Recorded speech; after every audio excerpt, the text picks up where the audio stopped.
Sanderson by way of Minnesota, and we'll let nephew introduce himself. Adrian, if you could turn your mute on, unmute yourself. Bonjour, I am Bear Clan, Makwa, and I am 5 tribes. I am Lakota, Ho-Chunk, Potawatomi, Ojibwe, and Odawa. I am living in Suttons Bay, Michigan. Oh yeah.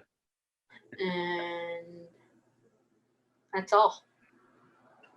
That's it right there. We're good to go. Thank you, Adrian. And I said Minnesota. I don't know why I said Minnesota. I kind of knew it was Michigan, so my bad. Wait, thank you for correcting me. My dad's from Minnesota. Oh yeah, but your dad's from Minnesota. Your mom's from Michigan. Yeah. Right on. Yes. And ladies and gentlemen, our third panelist here, our third artisan here. He is the man. I got to watch his video. I got to witness some of his artwork online, and I'm going to allow him to turn on the mic and introduce himself as well. Soda, Milaje, Bachachilish. My name's Del. I'm from, my family's from Pryor, born and raised in Montana. Came to Santa Fe in 2012 to study at the Institute of American Indian Arts, where I've been, in and around since 2012. And then, a little bit of background. I actually did an internship with the Center for Native American Youth, and was able to do some amazing work with them for my year-long fellowship. Right on. As we move along here, being a moderator, being a facilitator here, we've had guests on here from New Zealand. We have had guests on here, educators. We had a webinar about education, Native education. Today, this webinar, we're going to talk a little bit about how art is medicine. And these 3 individuals here, Cami, Adrian, and Del, they are very well talented artists, and if you notice, man, each of them spoke their language as far as introductions, and that is art in itself, and as a moderator, as a facilitator, and a linguist myself, Northern Cheyenne, Mikkonis na shaven na mona chista sutta namun haya and se to na wohef namun haya mohane to na namun haya someone that can pivot to munne someone pivot to munne these Cheyenne language, the Crow language, and I heard Adrian say Boujou, in the different languages they speak. Man, that's art. It's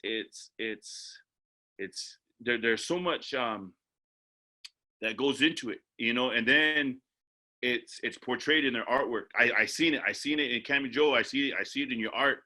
So language is a big identifier of who we are, and so is art. It's a way of expression. So today I'm going to talk about some of these grounding questions and some individual questions to find out more about what these artisans can tell us about medicine, and how, in our native world, in our culture, art, it is medicine. Laughter, it's medicine. Water, food, a hug from a loved one, from your kids or your mom, or your grandmother, your kala, you get that hug. That's medicine. So I'm going to ask Cami Joe, this is our grounding question for all 3 of you. How does art translate into self-care and self-love? How does art affect your mental state and then your overall health?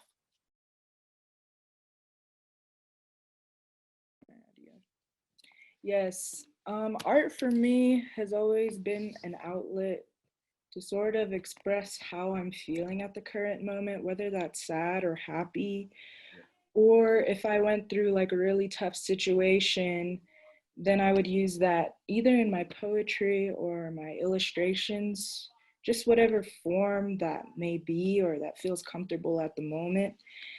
And so I feel like art is really a way of releasing all of those negative feelings, but also cultivating all of the positivity and like the positive energy within yourself. So that's kind of how I view it. Wow. I like that word, cultivate. Woohoo! I like it. Kind of give me a little kind of goosebumps there. You see them? Right there. Good word. Thank you, Cameron Joe. That was awesome. That was nice. Adrian, nephew, how do when you have art and when you do your projects and stuff, how does that make you feel? Your mental state? I mean, how do you in your overall health and how do you translate that to yourself and in your well-being? Well, with the self-love, I feel like we have to love ourselves as Anishinaabe, and we basically do the same work same artwork that our ancestors did, and I think it just really helps me because all our ancestors did the same work as I'm doing. And we actually went to this museum in Chicago, I believe. And we went and seen this purse, same design I do. And it was from like 1900s, and my ancestors were doing those designs that I did, and I just thought of that design and did it, and it makes me feel really good. Oh, it makes you feel washed. Hey, Adrian, how old are you again? I'm 10 years old, and February 4th, I'll turn 11. Right on, man. You know, because you didn't mention your age when you introduced yourself. You went right into the Buju Anini, Anishinaabe, Gale, you know what I mean? You went right into it. But, you know, for our viewers, Adrian Day is you know, he's you know, I call him nephew because I call his dad brother and his mom sister. You know, I've known them from along you know, powwow lines. I've known them from American Indian Dance Theater. I've known them on the powwow trail. And, you know, a lot of us on the powwow trail, a lot of us, you know, in that capacity, we all watch our kids grow up. We all watch our kids grow up, man. And I've known Adrian, you know, ever since you know, Alexa was carrying you around, man, you know what I mean? And then I even held you a couple of times too, Adrian, you know, you were this big. You know, when somebody says, man, I know you when you were this big. But now, man, you're doing art. It sounds like your ancestors' spirits are kind of coming through you and working through you, and those gifts that you have it's phenomenal. It's amazing, Adrian. Keep it up. Thank you. Dal, man, what's going on, brother, man? So same question to you. You know, how does your art portray self-love, self-care, and same time, what is you know, how does that help your mental state and your overall health? Yeah, that's a terrific question, honestly. And I think all artists, I think we all have hakbali, a good medicine, and I think really part of what our mission is to share that and to give that to our communities and to broadcast that to a greater community, maybe, you know, past our relatives into, you know, the non-native world, because they need that medicine too. I think we all do. And you know, it's a great cultural dialogue you can share just through art. And I think that's something that we all strive for, and something that we all want to participate in. And there's a catharsis here. It's about, you know, bringing in your energy as an artist, and bringing in your experiences as a person, as indigenous or non-indigenous, or all these different connecting points, and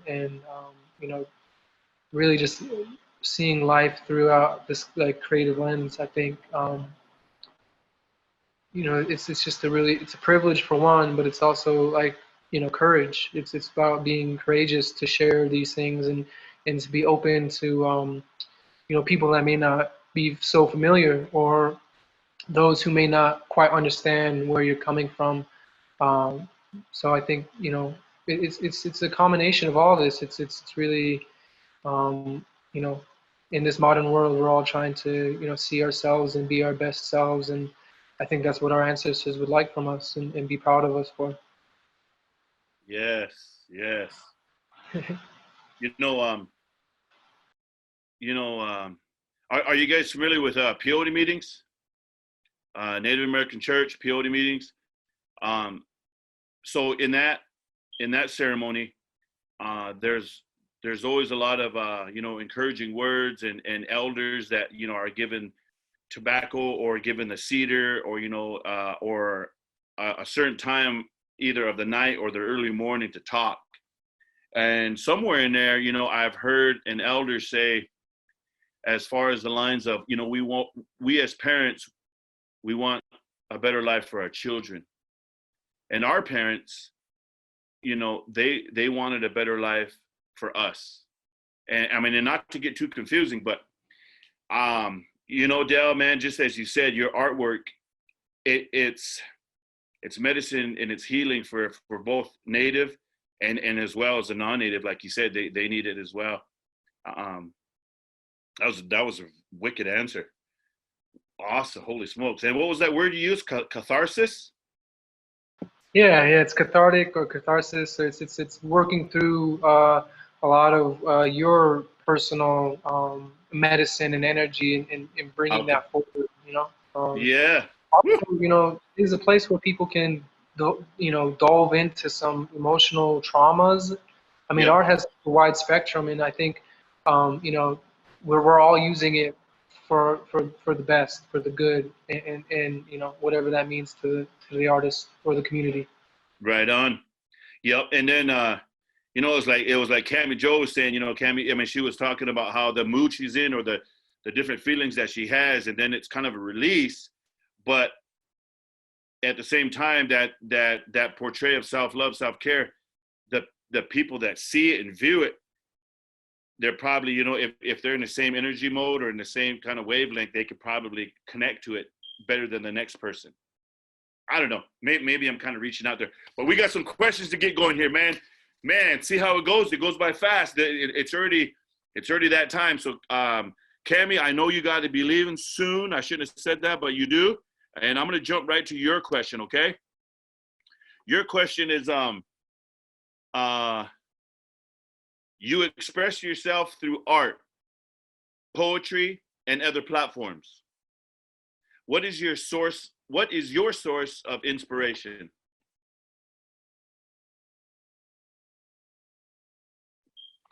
My source of inspiration really comes from self-identity, whether that's exploring that throughout my ancestral ties.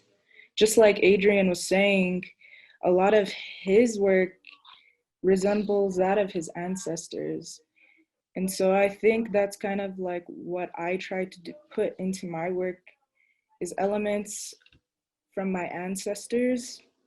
I've explored different art platforms, but mainly my inspiration comes from being an Apsaluga woman, my experiences with Apsaluga women, and just being like a Native person in general. And so that's kind of where a lot of my inspiration comes from, is from my ancestors, and from exploring my own self-identity, and like what that means in different various parts of my life, because we're constantly evolving as people. So yeah. Right on. Yep. And man, it's and there's a lot of very talented Crow artists, Crow artisans, through their beadwork, through their painting, I mean, and then you look at the old ancestors, like the different pictographs, you know, and then all the old, you know, the old time photos of, you know, whatever's in the Smithsonian, whatever too, if you can get your hands on some of those old time pictures. But yeah, definitely kind of makes you think that, man, they were doing that kind of wicked art hundreds of years ago without the technology that we have today. You know what I mean? And they were producing some wicked art, man. If you guys ever get a chance, you know, to take some time to go to like archives, or, you know, like out in DC or somewhere, Smithsonian or just National Archives, you know, and if just somehow, somewhere, they're here in Kansas, we have some archives out by Kansas City. And when I was at the University of Kansas working in the anthropology department, one of my classes was dealing with artifacts and dealing with like museum studies. And we got a chance to go out to Kansas City as like a field trip, you know, and stuff. So we went out there to see the archives, and it's inside the mountain. You go inside. Oh, there's no mountains in Kansas. You go inside the hill. You go down. You drive in there, man. You drive down, and then it's in the ground. But then I got the chance to open up some of them big drawers and see some of that old artwork, and kind of like what Adrian said, you know, when he was at that museum, it's overwhelming. It's overwhelming for sure. Cami, another question. I'm just gonna kind of hit you with some of these questions before I go to the boys. Or excuse me, Del. Man. Cami, you've been connected with the program Creative Native. How has it supported your journey as an artist? Well, they've definitely supported my journey by offering different opportunities, such as this panel, to add to like my resume and just to gain more experiences, and also for funding competitions such as the artist competition that is due this Friday, which I hope a lot of you viewers will be submitting art to.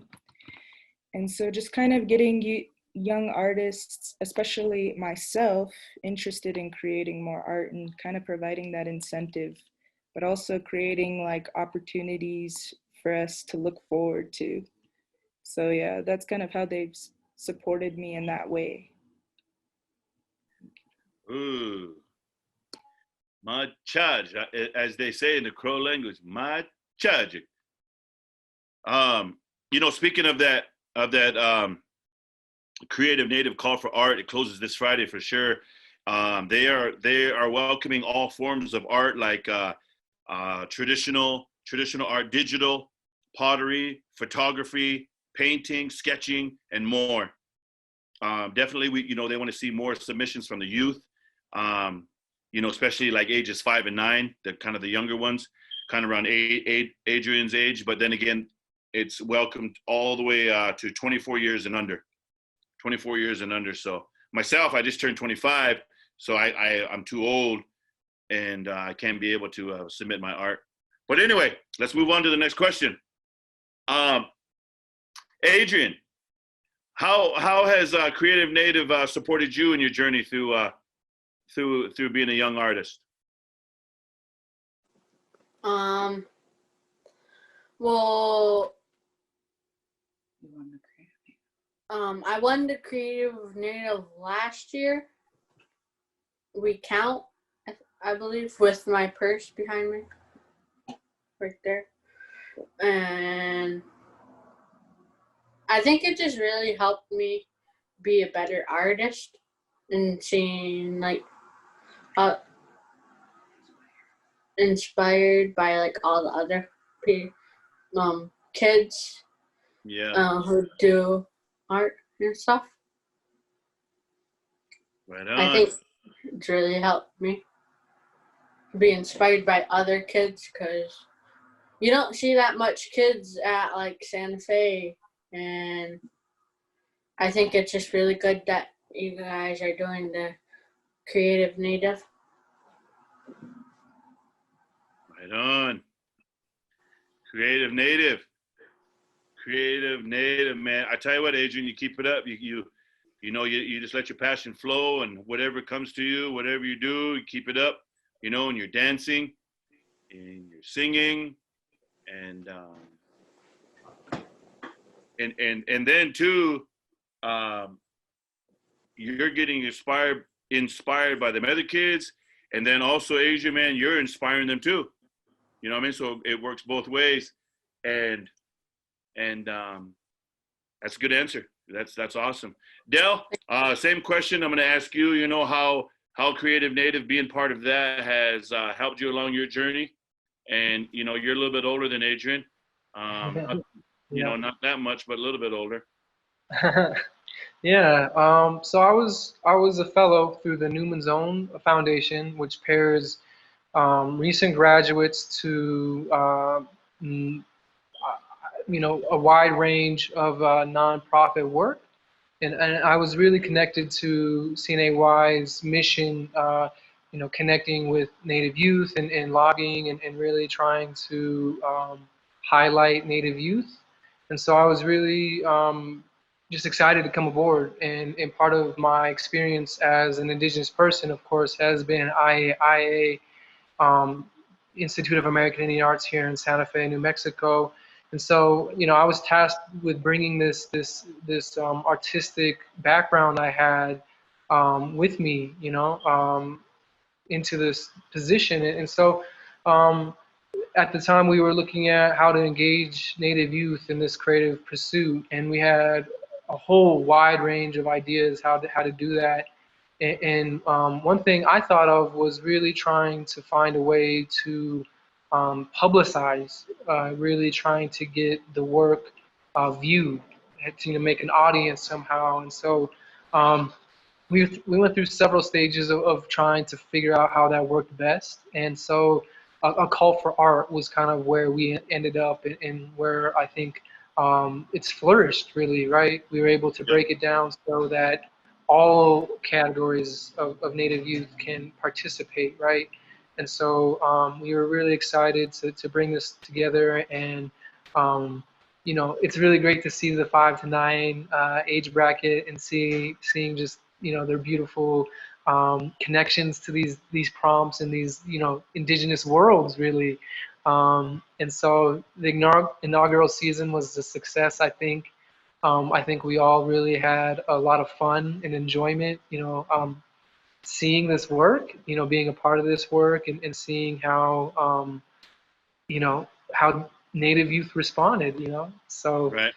um, yeah, for me personally, it was just a fulfillment. It's been a lifelong goal of mine to be, a mentor, because of all the people in my life that have become a mentor to me, and have shown me ways throughout this world. So I wanted to give back, and that was really something I was driven by, is, you know, helping out the next generation. And I think, hopefully Creative does that, for one.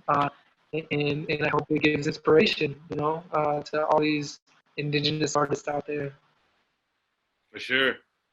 And it's like I say sometimes, when I speak to the youth, and then when I speak to high school level, and even college, I always remind those that are aspired, and those that are doing well, or doing good in sports. Maybe they're an outstanding, excellent basketball player. Maybe they're a football player. Maybe they play the trumpet well. Whatever their talent is, or whatever they're doing at a young age, I remind them that they're role models, even though they didn't even ask for it. You know what I mean? Even though they don't think they are. Whereas, what you're doing, Dale, man, your inspiration, and helping, and just encouraging. And then on this platform here, at that age 5 to 9, a lot of them they're just having fun, man. They're just having fun doing art, or whatever capacity they're doing. In the same time, and I always remind too that there's always eyes watching. You know what I mean? There's always eyes watching. So Hey, where did Cammy Joe go? Did she take off? Yep, she's I think she gone. took off for class. Yeah, she had Yeah. 30. I had one more question for her too, but I guess that's how it goes. Class first, studies first. And do you know Cammy? Do you guys know each other, Dale? I mean, you guys' families Yeah, and yeah. close?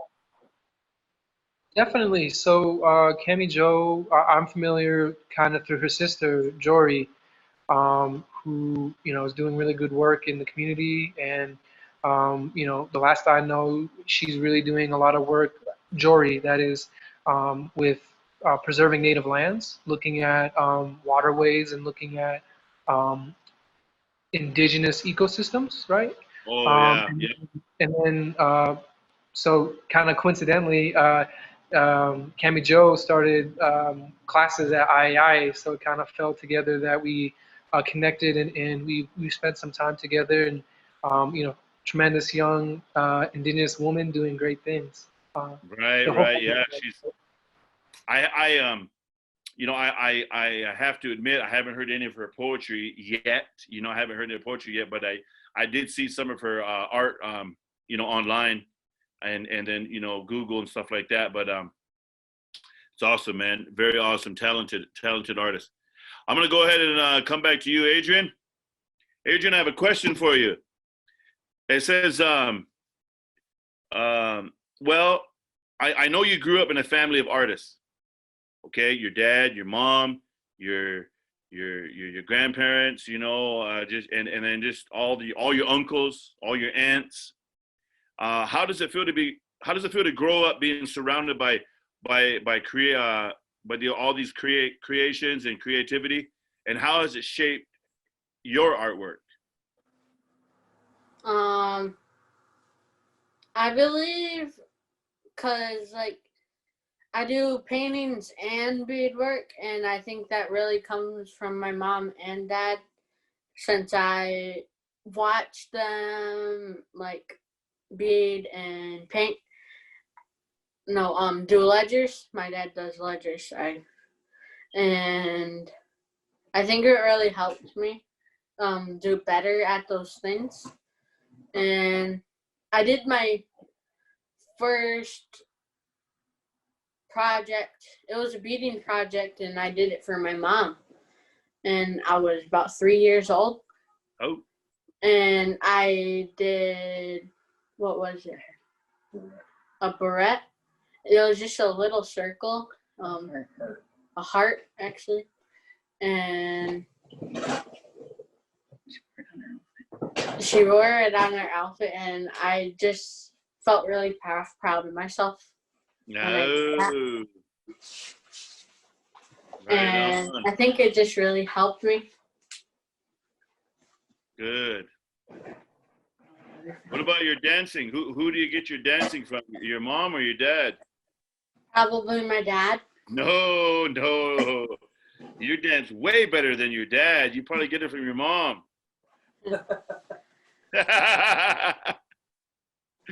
Actually, we went to Canada for a powwow, and I beat him in the men's woodland comp. See? I know it. I seen you dance woodland too. Remember when you came down here to Mayetta? Remember when you came to Mayetta about 3 or 4 years ago? So if you're 10, let me see, that was about 3, 4 years ago maybe. So you were probably only 6, 7. Remember, man, you were tearing it up, man, and you won, and you had all the crowd going wild. You had all the girls over there cheering for you, and I was watching your mom. She was eyeing out those girls that were cheering for you. But your dad was like, "That's my boy. That's my boy." That's what we do as dads. Yeah. All right, hey man, I got another question for Del. Del, how has art supported your personal growth and overall well-being? Well, it's been a journey, obviously. I think, personally, I didn't really set out to be a artist. That's not something that was in my, you know, my vision as a person. And so, kind of recently until I enrolling in classes there. I mean, art was always on the peripheral. I was always kind of interested in these creative pursuits and drawing and these other opportunities, but it didn't really get serious until I seen all this creative energy, all this artwork here in Santa Fe. And for those who may or may not know, Santa Fe is like an art mecca, for Native Right. arts and culture. We have a whole lot of support here in Santa Fe for Native arts and culture, and I think just being in that atmosphere really cultivates creativity and indigenous values and knowledge, and so it was really a culmination that brought me into being an artist. And so I think for me personally, growing into an artist was a part of the process and the journey. Additionally, education's key, and realizing Montana has limited options and not really uh, the most um, supportive of arts in general, right? I mean, it's a pretty conservative state, and especially when you're coming in from an indigenous perspective, there are some barriers for you. And so I think really just breaking out of that place and time and space allowed me to just flourish and grow. So I think art really brought me into all these different avenues of life, and brought me into just really beautiful places and times and space. It also brought me closer to my culture and my creator. I think, Akba Adi is out here looking over us, and I think I really, um, I'm most close with the creator in the higher level of spirituality when I'm in the studio, when I am painting, when I am in these creative energies, and I think, all of it's connected, right? And yeah, I think altogether it's just part of being an indigenous person in this time and place. Bringing native arts to the forefront is probably the most fulfilling experience I've had as a person. And so that kind of just re-energizes me, revitalizes me, and I'm, whenever I step into the studio, whenever I have the paintbrush in my hand, I really feel connected to this world, these my people, my ancestors, and kind of indigenous people in a wide spectrum, because we're all kind of facing similar issues, and we're all addressing some of the traumas and intergenerational issues we've had. Right. And it's a really great experience doing it through art, rather than going down the dark path, going down some of the journeys that are hard for our people. Right. Alcohol, drug abuse is rampant, and I think of art as kind of like a way to get out of that space, and to get into more spiritual realm. I Hopefully that answers the question. It's it kind of did, man. expensive. It did.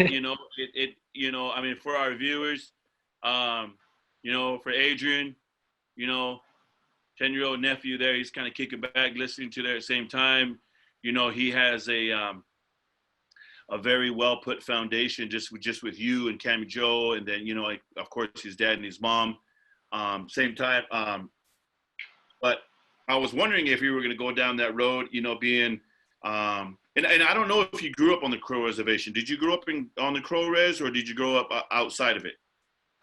Yeah, my story is a little bit interesting. It's off the reservation and then back on the reservation. The experiences were always very kind of urban Indian life in a way, but also kind of reaching back and going back on the reservation and Right. having there. So, like, to answer the question more bluntly, I didn't grow up on in Pryor, but on like the very edge of Pryor, Yeah. and so we always had connections back and forth. Yeah. So it's definitely a different experience when you are on the reservation compared to when you're Yeah. not. So Well, there are dichotomy there. Pryor is just that one little store, right? And then once you leave that store, you're on the edge of Pryor, man. You're out there in the mountains. I know where it's at. I know where Pryor's at. It's out there in the sticks with the Yeah, you little do. people, You you do. know? They're always selling fireworks there. Yeah. The little The pop-up store reason with only the window. Yeah, the reason why I asked, Dale, is, I was, when you were talking, your answer that I asked was, I was kind of wondering if you were going to get down that intergenerational trauma. I was wondering if you were going to talk a little bit about some of the issues that are facing Native country, particularly Crow, lame deer, Northern Cheyenne, the small reservations in Montana, but it's also rampant Yeah. throughout the whole nation. Whereas Natives are always, we, and I shouldn't say them, me too, living in Lawrence, Kansas, but I grew up on the res, we're able to find an avenue to be where we can flourish with our gifts, where we can flourish and try to find a passion of what we want to do in life. And a lot of times, when when Natives are back home on the res, and I can speak from mine. I'm not going to say anything, about the Crows, because that's who you are and stuff, but I don't want somebody on here to kind of lash out and say something, right? There's always crabs in a bucket, you know what I mean? And there's always jealousy and envy. But for a lot of times, I'm always inspired by Chief Philip Whiteman Jr. He talks about, he made a word called reservationitis. And, if we're able to succeed and follow our dreams and to kind of, flourish out there and be somebody and follow it, sometimes you have to go to Santa Fe. You got to go to Lawrence, Kansas. You got to go places. Now, the beauty of returning home, and in that little video that you shared, or that I watched with you, when you talk about going home for Crow Fair, and when you're home at Crow Fair and you see the parades and you see the dancing and you're around your people, man, I can see how all of that, it just, you take it all in, and then it just boom on the canvas. You know what I mean? Your art, man, is awesome, Dale. And when you draw that artwork right behind you, that lady, the buckskin dress on the horse, with decorated horse in the parade, man. A lot of people, they don't really know what that is. But if they ever go to Crow Fair, in the third weekend in August, and then you'll be like, oh man, remember that piece that we bought at that gallery, at that show, from that nice, young, good-looking gentleman that was skateboarding around in the gallery? You know what I mean? Then they're gonna see it firsthand. That live Crow Fair parade is gonna slap him in the face, man. You know what I mean?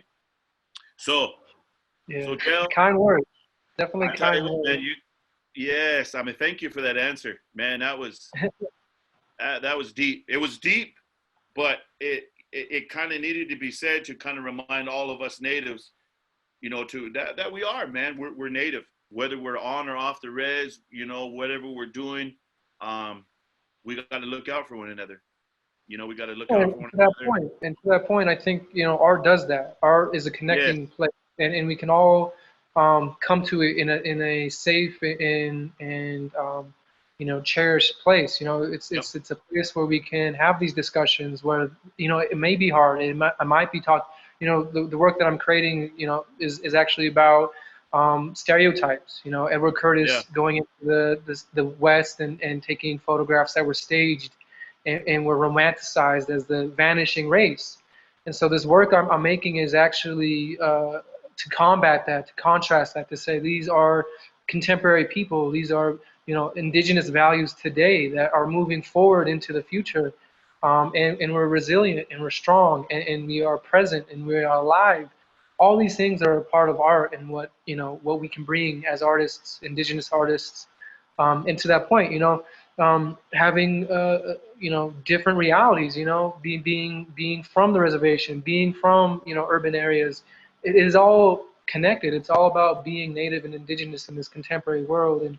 And you said reservationitis. That's a good one. I'll have to write that down and take note. It's not my word, man. It's Philip Whiteman Jr. He lives in Lame Deer. That's his word he's created, and he does a lot of trainings and a lot of different workshops and stuff. But man, he's got some good insight, and that reservationitis, he goes more in depth with it. But it's he's a good one. He's a good one. Yeah. Yep. Adrian, hey nephew. Definitely. Earlier. Finish the point. it's okay to be both, you know, relationship. Yep. I got a question for Adrian. Adrian, you know, earlier you kind of talked a little bit about, you know, looking up, you know, to your mom and your dad and being surrounded by all these other, you know, creative inspirations, you know, whether it's powwow or art or school or basketball or lacrosse or whatever else you do, Adrian. But what are some of the artists other than your parents, you know, that you look up to, and what do you love about their artwork? Cody Sanderson.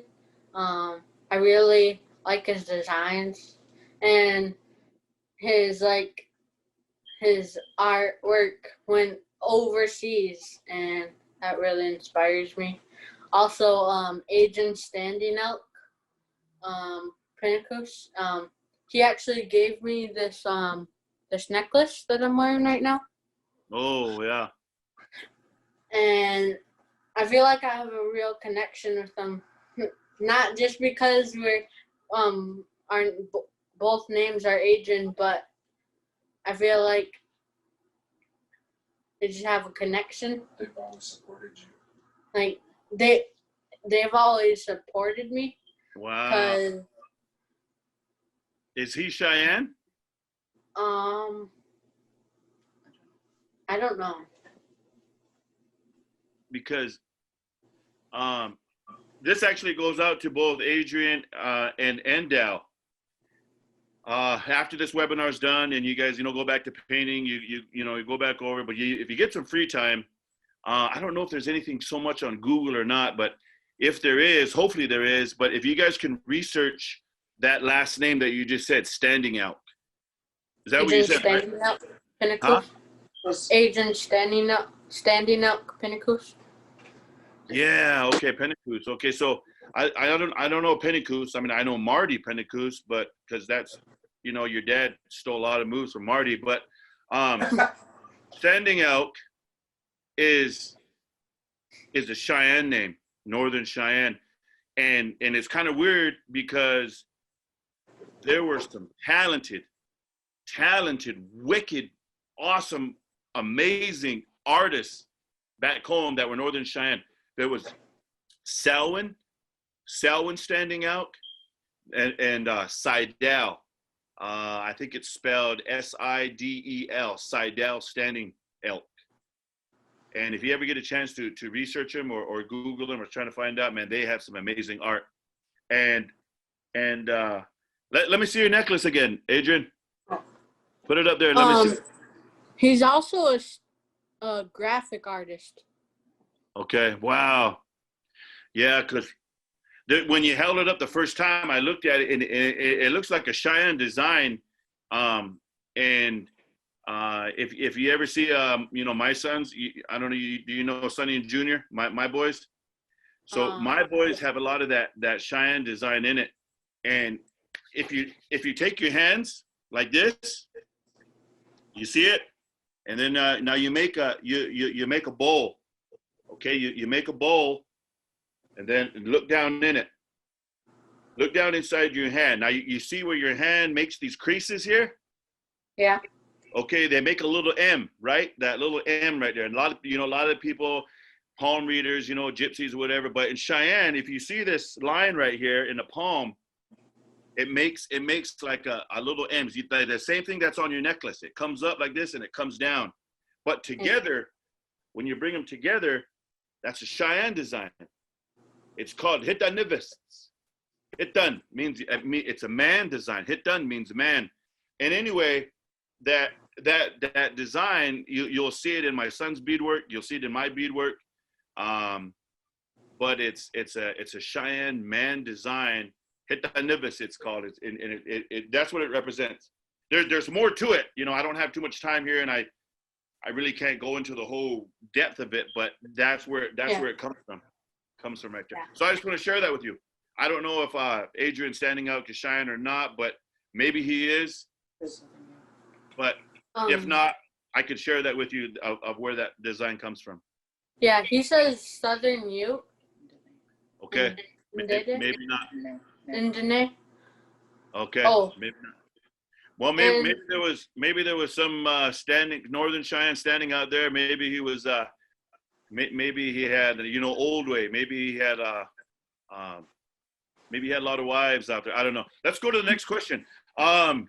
Let's say Adrian and Dal. This is for both of you, okay? And it goes. Wait, I gotta find it, man. I lost you guys earlier. First of all, Dal, what advice do you have for young Native artists who might be scared to pursue art? Like maybe they're kind of a little fear or barrier or obstacles. And then how has art changed your life for the better?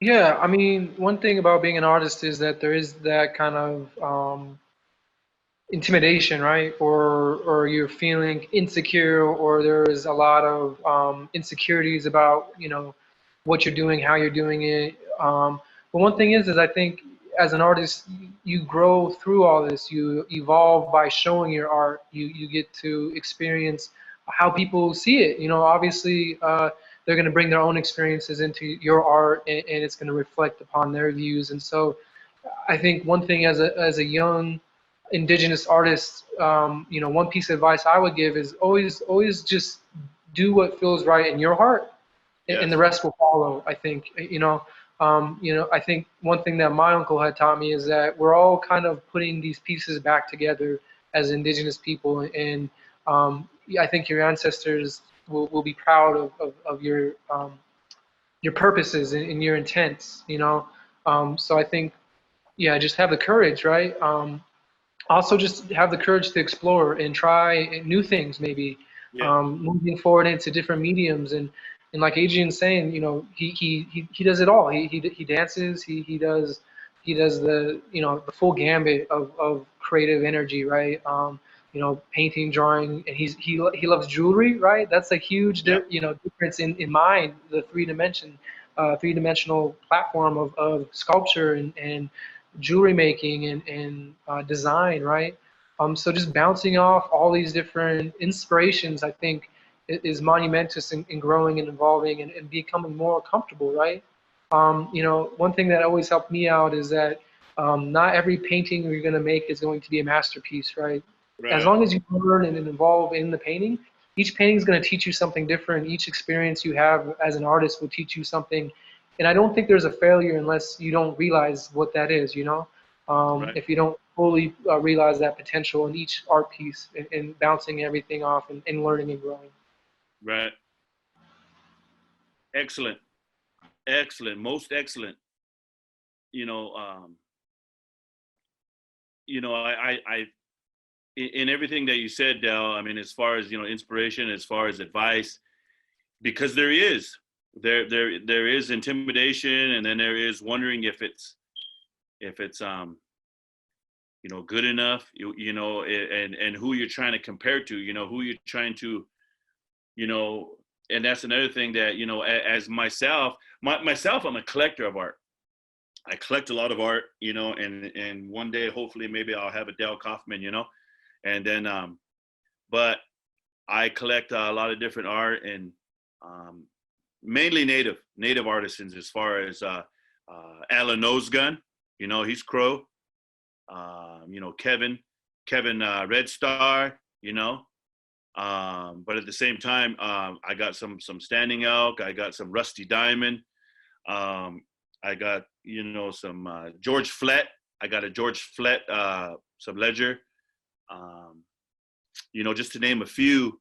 I even got a Leonard Peltier print that I did some work for the Leonard Peltier Defense Committee, and I got a print from Leonard Peltier.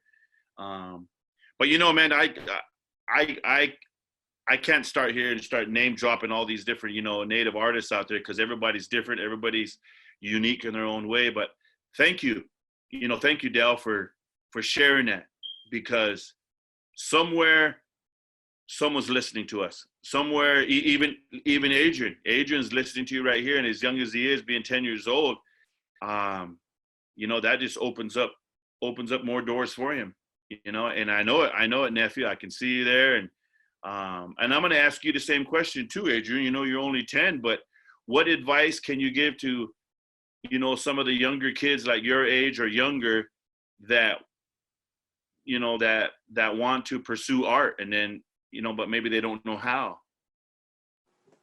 I think they should do it because it makes you proud in the end when, say, you sell your art and the person you sold it to is going to hang it up on their wall and put it in their house.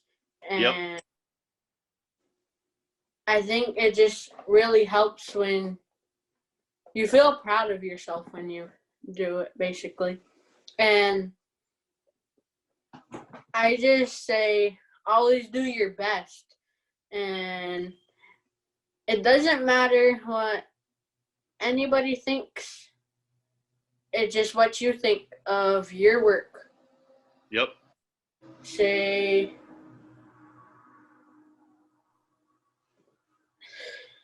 I don't really have an example for that, but you just got to get better and better. And Yep. when You know what, kid? Can I ask you to take your artwork there off the wall and kind of bring it up to the camera, and maybe you could kind of talk a little bit about it, nephew? Talk about it, Adrian, and because this is the one that won first place, right? Yes. At Santa Fe, People's Choice. Let's check it out. This was the purse that we went to the archives in, and we seen that design. How is the design? What design is? I mean, is that is it a flower? Yeah. Okay. Oh, the sides. It just like, I call it a galaxy design. Yeah. And it basically like all the stars and all the ancestors that are out there. Oh. Where the beats come from? And actually, these were handed down to me by my mom. Oh. And I just mixed them up.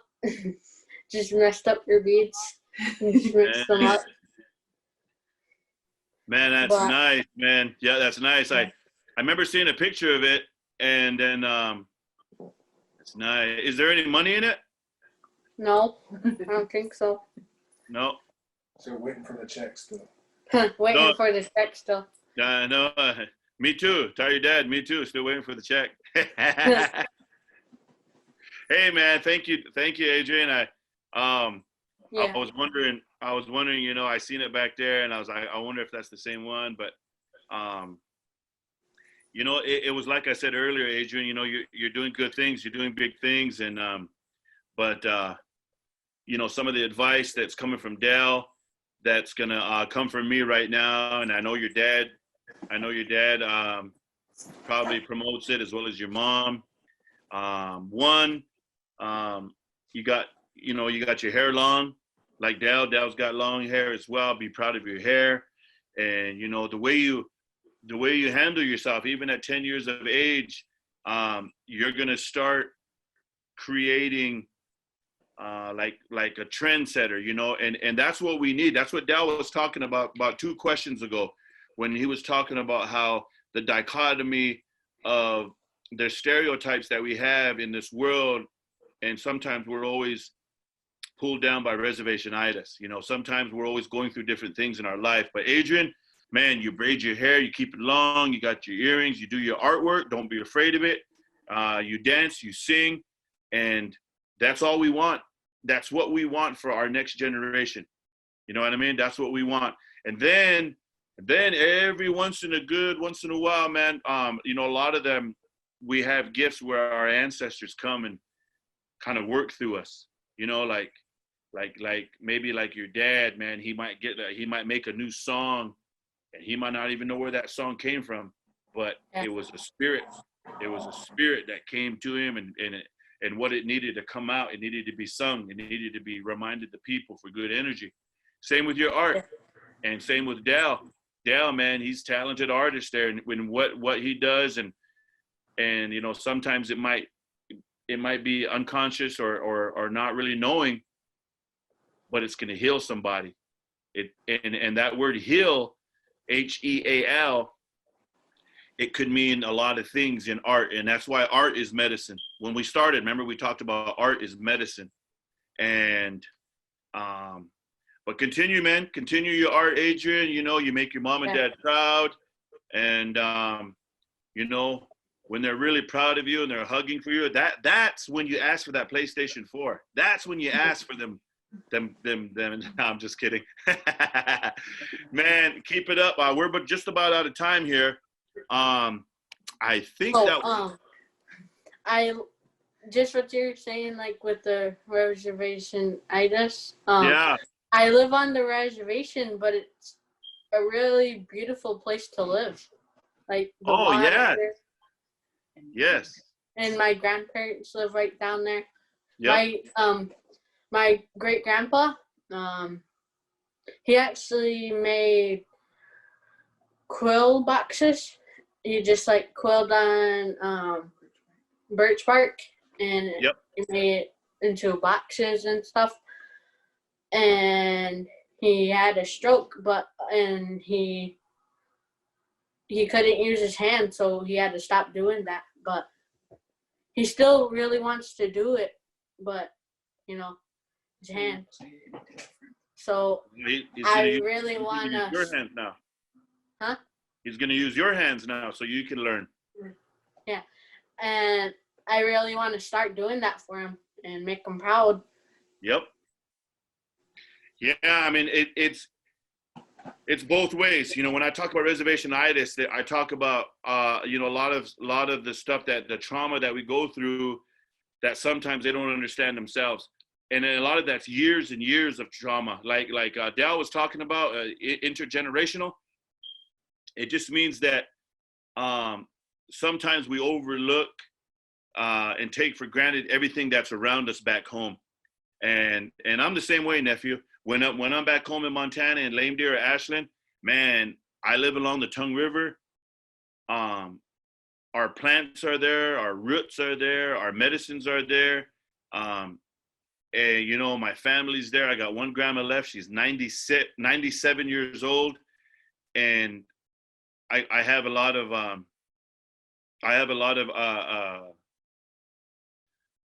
man, I have a lot of connection, you know, to everything that's there, and I miss it, you know. But out here in Lawrence, I'm living my life, I'm working, my kids are out here. So whether you're on the res or whether you're off, you know, all that matters is that, you know, that you're happy and you love doing what you do. And so I'm glad you said that, Adrian.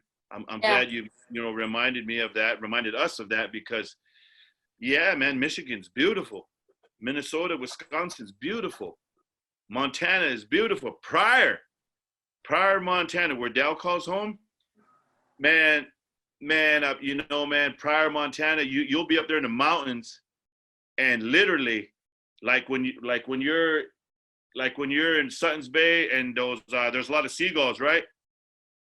There are seagulls that fly around by the water. Okay, imagine that same thing, but you're in Pryor now. Instead of seagulls, there's no seagulls. There's black and whites. There's golden eagles. There's, man, and they fly around, and you're like, man, you think you're in a dream.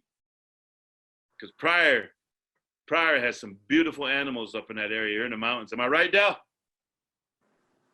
Yeah, totally, definitely. I mean, it's a sacred place. You know, that's you know, a place where we go and pray in Pryor, and it's called the Castle Rocks, and you actually have a sacred relationship with the formations there, and many people go to see vision quests there. Yep. So as you said, there's a lot of interaction between the spiritual world, the physical world, and animals. You know, the four-legged ones. You know, it's all connected. Right on, man. I tell you what. I'll have to go to Pryor sometime. Yep. Come out Always there. invited, yeah. I Gotta might be stop by that close one to gas there. station. There's They just still one got gas like station. Hey, but that is all the time we have right now. It's around 4 o'clock. I don't want to take too much of your time. Thank you, Adrian Day. Thank you, Del Kaufman as well, and also Cami Jo Whiteclay as well. She had to leave for class. For more information, you can contact Center for Native Youth, as well as the submissions for our Generation Indigenous Creative Native call for art, and that's closing this Friday. We have submissions for ages 5 to 9, as well as up to 24 years of age. They are welcome all forms of art, including traditional art, digital, pottery, photography, painting, sketching, and more. Also, the website is www.cnay.org.